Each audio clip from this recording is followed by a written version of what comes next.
Well, mga kapopong, kumusta?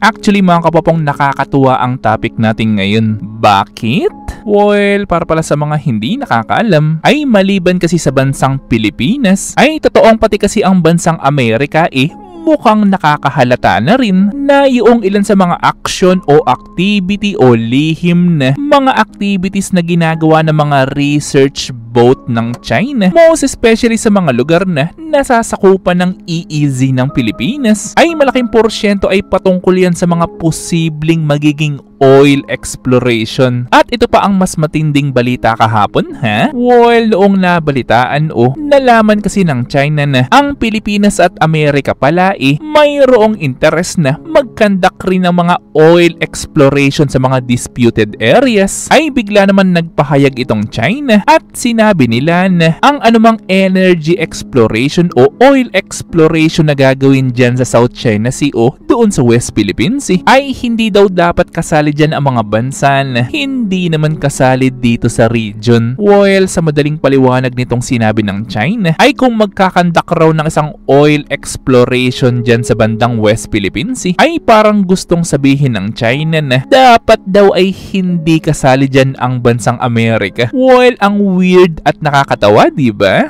Kung matatandaan nyo pa nga na yung joint exploration ng Pilipinas at ng China noon buti hindi na lang natuloy dahil alam naman natin na hindi naman papayag itong China na hindi sila makakalamang dyan. Pero ang malaking tanong, kung sinabi pala ng China na dapat walang bansang outside the region ang pwedeng sumali sa oil exploration dyan sa mga lugar na yan, bakit naman yung simpleng resupplying mission ng ating Coast Guard doon bakit wina-water cannon naman ng China? Well, may point naman, diba? So, sa tingin nyo ba makakapagsagawa ng solely o solong oil exploration dyan ang mga Filipino? Most especially doon sa mga disputed areas na kung yung ang mga Coast Guard personnel natin pinapatulan nitong mga Chinese Coast Guard na ito. What more pa kaya yung mga kababayan natin na pupunta dyan na mga private Filipino workers na magsasagawa lamang ng oil exploration? Well, baka kung pilitin ng mga Filipino na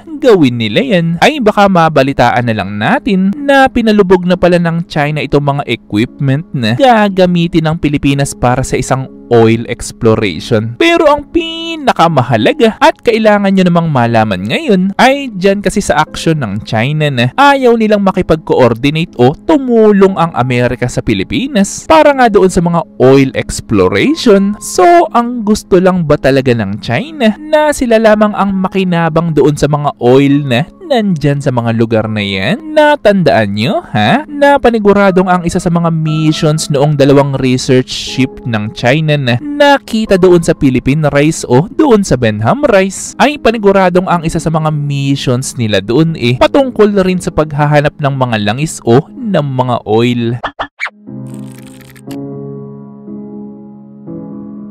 Well, para pala sa mga hindi nakakaalam, ay few weeks ago nakadiscover kasi ang China ng more than 100 million tons of oil doon sa Henan province. Yes mga kapopong, hindi kayo nagkakamali ng dinig. More than 100 million tons of oil. Which is kung magtutuloy-tuloy man kasi ang discovery ng China ng mas maraming oil mapaland man o mapakaragatan man yan, ay paniguradong isa yan sa mga paraan ng gobyerno ng China upang maiangat ang ekonomiya ng bansa nila ngayon. Na paniguradong nabalitaan nyo naman na ang ekonomiya kasi ng China ngayon mayroong malaking kinakaharap na challenges at para naman masolusyonan yan ay hahanap syempre sila ng paraan kahit ang paraan pa niyan mismong pagkuha ng mga likas na yaman within or outside ng bansang China. Well, actually ang reality kasi hindi lang naman kasi mga oil o mga isda ang posibleng makita sa mga karagatan sa mundo. Dahil kung pagbabasihan natin ang mga discoveries sa ilang parte ng mundo, tulad nitong Temple of Thosis at kung ano-ano pa, ay malalaman natin na historically speaking, ay totoong baka marami rin yan dito sa Asia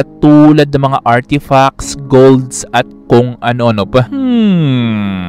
Isa rin kaya yan sa mga hinahanap ng China dito sa karagatan natin dito sa Pilipinas, na once na makadiscover naman sila in the future ay panigurado naman na palihim nilang kukunin yan at hindi talaga ibabalita sa TV. Natandaan yung mga kapopong na maraming bansa ang nagkaka-interest sa Pilipinas dahil kahit mismo sila super daming mapapakinabangan talaga dito sa bansa natin, na sa mga panahon naman natin ngayon na hindi naman napapakinabangan pa ng Pilipinas dahil na rin siguro sa hindi ito masyadong napagtuunan ng pansin ng mga nakalipas na administrasyon. Well, ang sarap sigurong imaginein na ang mga bagong oil na mahuhukay o makukuha sa paligid ng Pilipinas na posibleng mangyari in the future ay maging hawak na sana ng ating gobyerno. Pero ang tanong ay mangyayari kaya yan? O mga private oil companies pa rin dito sa Pilipinas ang still maghahandle niyang mga oil na yan? Ano sa tingin niyo mga kapopong? Well, syempre gusto ko malaman ng inyong mga opinion, so i-comment lang yan sa baba. Ito ay aking babasahin ng personal at pupusuan. At syempre kung may nalaman o natutunan ka sa video ko, mag-subscribe ka naman. At nandito rin inyong mga shoutouts. At kayo rin mga kapopong, kung gusto nyo rin magpa-shoutout o mag-request ng video, ay i-comment lang yan sa baba. At muli ito yung Teacher Popong na nagsasabing, Te amo!